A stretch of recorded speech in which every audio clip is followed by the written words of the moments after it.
Doctor Balda, buenas tardes, un gusto saludarlo. Muy buenas tardes, Gonzalo. Un gusto. Saludo cordial a todas las personas que nos acompañan. Fernando Handam es un amigo personal. Conozco y puedo acreditar, dar fe de las denuncias que hemos hecho y hemos presentado por más de 300 presos políticos. Ambos hemos sido directores de Global Human Rights League, que es una fundación de Estados Unidos que ha denunciado y tiene en su plataforma la lista de donde están los presos políticos. Si revisa el archivo de donde están los documentos de esta fundación norteamericana, hay más de 60 archivos escritos por Fernando Handam y por mi persona respecto a la situación de los derechos humanos en Bolivia. Él ha sido nombrado presidente de la Comisión Iberoamericana de Derechos Humanos por las Américas, un cargo que definitivamente también se lo merecía por el trabajo que fue realizando. Su trabajo es auténtico y genuino. En la conferencia de prensa, Eduardo del Castillo señaló de que Fernando Handam se había disfrazado de defensor. Yo puedo acreditar absolutamente todo lo contrario, y con más de 600 documentos internacionales que hemos presentado entre cartas, archivos, informes y denuncias ante cortes internacionales respecto a la violación de los derechos humanos en Bolivia. Probablemente el trabajo de Fernando Handam no era mediático, no era tan mediático, pero sí salía en algunas entrevistas, sobre todo como analista por su gran capacidad, pero era un trabajo real y genuino en la defensa de derechos humanos, y ello incluye los más de 10 detenidos hasta antes del 26 de junio, detenidos militares que están en las cárceles por los delitos de los casos en Cata y Sacaba, hechos que también son de conocimiento público. Fernando Handam con su organización se presentaron en enero del año 2024 acreditando e informando, solicitando al general Juan José Zúñiga respecto a la situación de los presos políticos. En enero del 2024, con cartas firmadas y selladas, se presenta esta representación ante Juan José Zúñiga. De pronto Fernando Handam, como representante de derechos humanos, recibe la invitación de que sí, en esta oportunidad lo va a atender respecto al pedido que ha hecho en enero. Puede venir un lunes 24 de junio, llega, aparece, se reúnen, va y al día siguiente se va. Para el 26 de junio Fernando Handam ya estaba en Santa Cruz. Ahora resulta que el hecho de que se hayan reunido, de que Fernando Handam haya acudido, que en ese momento sí era personal de inteligencia, que lo ha ido a recoger, ¿qué podía saber Fernando Handam? ¿Cómo podía él diferenciar que era de inteligencia o no era de inteligencia? Él se estaba yendo a reunirse con un comandante del ejército, como autoridad, y él también como autoridad de derechos humanos, no era un aparecido, no era un infiltrado, a diferencia del señor Juan José Zúñiga, que 10 años ha dirigido la compañía de inteligencia del ejército, de las Fuerzas Armadas. Fernando Handam, la única prueba que tienen de qué ocurrió en esa reunión es que uno de los testigos que declara contra Fernando Handam se señala: yo lo escuché al darle la mano decirle, tenemos un pacto. Eso es todo. Eso es todo el elemento probatorio.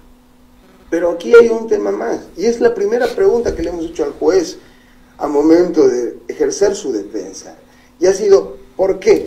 Si se está investigando la reunión del 24 de junio entre Juan José Zúñiga y Fernando Handam, pero no nos han acreditado si en esa reunión han conspirado, no han conspirado, han tenido un acuerdo, han intercambiado solamente teléfonos, o se ha hablado genuinamente de los presos políticos, de los militares presos políticos, porque no se sabe cuál es el contenido de esa reunión. Entonces, ¿por qué no se investiga la reunión de un día antes, del 23 de junio, entre Juan José Zúñiga y el señor Luis Alberto Arce Catacora, que fue en el colegio La Salle, que fue precisamente en un partido de básquet, tal como Juan José Zúñiga emitió en su declaración en la Fiscalía, porque Juan José Zúñiga menciona a Edmundo Novillo, menciona a Eduardo del Castillo, menciona a Luis Alberto Arce Catacora, y se supone que esa investigación también debería realizarse por parte de la Fiscalía.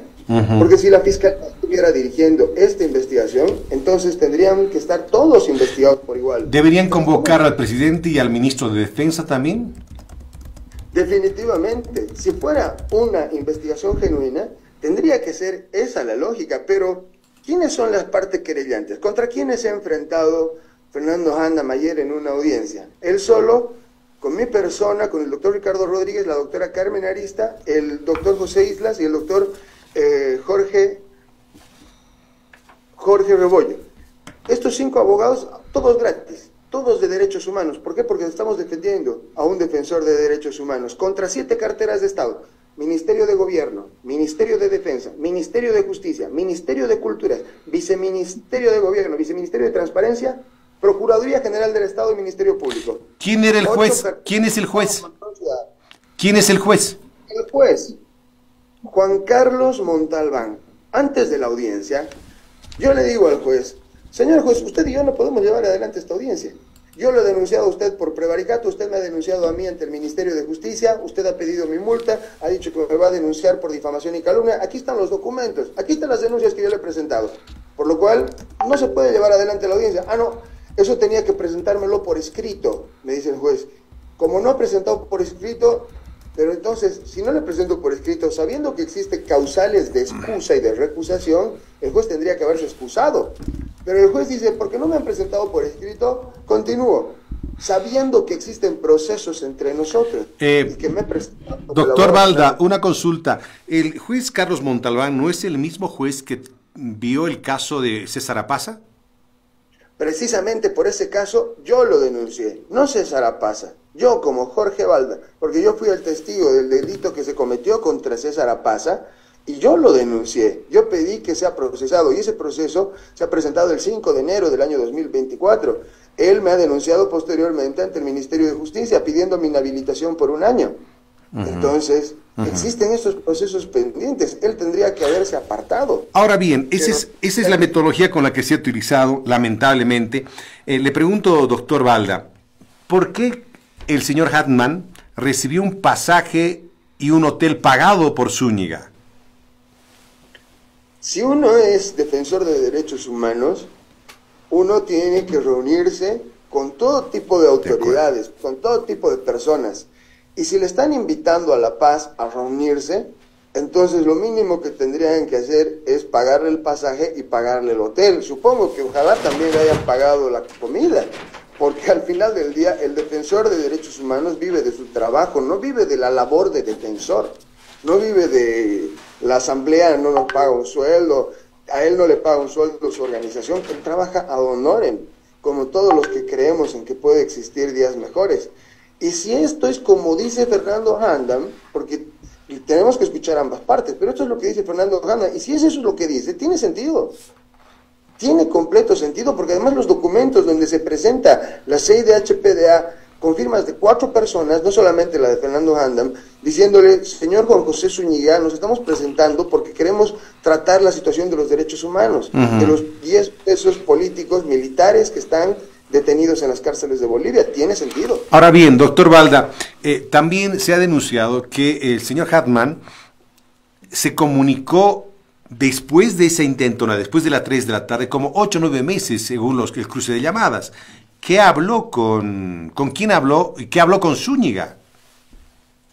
Lo que se debe demostrar en esta investigación es quién ha llamado a quién. La pregunta es quién ha llamado a quién y para qué ha llamado, a qué hora ha llamado. ¿Ha llamado antes del 26, después del 26?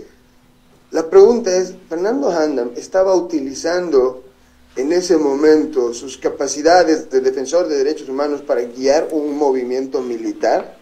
Por más de que hubieran hablado de lo que hubieran hablado, cada uno tiene conocimientos absolutamente distintos en ramas de lo que significa un despliegue militar. Imaginémonos, y en la lógica de saber qué voy a decir, qué voy a hacer o cómo lo voy a hacer, si lo hubiera estado utilizando como asesor, tendrían que presentarnos las grabaciones de llamadas, aunque esto es absolutamente inconstitucional, nos tendrían que presentar este tipo de artefactos, grabaciones, filmaciones, desdoblamientos, con pruebas autenticadas de que sean las voces de ambos, para tener la posibilidad de creer en la investigación que está realizando el Ministerio Público. Fernando Handam no recibió ninguna llamada y él ya no tiene el control de su teléfono. ¿Cómo podría decir lo contrario? ¿Cómo podría hacer que se vea de una forma distinta? Hartman, si es que él ya tiene el control. Hartman fue presentado ante la opinión pública con un chaleco aprehendido ante la policía exhibido, que eso no es correcto, va en contra de las normas. Sin embargo, él dice ser inocente. ¿Van a presentar alguna denuncia internacional o van a seguir las vías nacionales para la defensa? El día de hoy hemos estado reunidos con la organización precisamente de México, que ha presentado ya una nota oficial de la Embajada de México a la Cancillería de Bolivia, pidiéndole una explicación de cómo un delegado de la CIDH-PDA termina preso solamente por el hecho de ejercer su labor de defensor de derechos humanos. ¿Cómo sería posible que solamente el hecho de tener una reunión signifique el pensar de que estaban planificando cometer el golpe juntos? Solo una reunión, no hay el contenido de la reunión, no hay alguien que diga yo sí he participado en la reunión, sí puedo acreditar que se ha hablado de esto, porque lo que señalan de que tendría contactos con la embajada de Israel que no existe, o con la embajada americana, eso tienen que demostrarlo, eso tiene que demostrar la fiscalía. Pero ¿sabe qué podemos demostrar nosotros, Gonzalo? Y te voy adelantando. Nosotros podemos demostrar que hace más de un año, Juan José Zúñiga ya había ordenado a varios oficiales que vayan diseñando un plan táctico operativo de cómo él podría asumir para llegar y ser presidente, porque Luis Arce ya le había pedido de que prepare el escenario para que él asuma como presidente, que por estrategia tenía que haber una transición. Hace más de un año. Esto significa un plan preelaborado. Si no, ¿cuál es la razón por la que Juan José Zúñiga iba a los pueblos a dar regalos a los niños, a preocuparse por los animales, poner casas de refugio para los gatitos o visitar a los ancianos? ¿Por qué lo hacía? Por la popularidad que significa la posibilidad de ser presidente, porque eso estaba planificado. Quería subir su popularidad y su imagen. Quería subir su popularidad y su imagen. Tomando en cuenta lo que usted nos dice, el presidente ya conocía esto y le permitió este tipo de actitudes populares, políticas. Por supuesto, por eso no era sancionado, porque desde el momento en el que se pronunciaba políticamente, cuando existe la prohibición constitucional que dice las Fuerzas Armadas no deliberan, y eso significa que el señor Luis Arce, como capitán general de las Fuerzas Armadas, al consentir esos actos inconstitucionales de insubordinación, estaba consintiendo también lo que llegó a ocurrir el día 26 de junio, porque él permitió que ese plan y ese proyecto llegara a una culminación exitosa. Era una planificación previa con conocimiento del capitán general de las Fuerzas Armadas. No se puede hacer él ahora el desentendido cuando él veía cómo estaba llevando regalos, flores, haciéndose el hombre popular, haciéndose llamar el general del pueblo.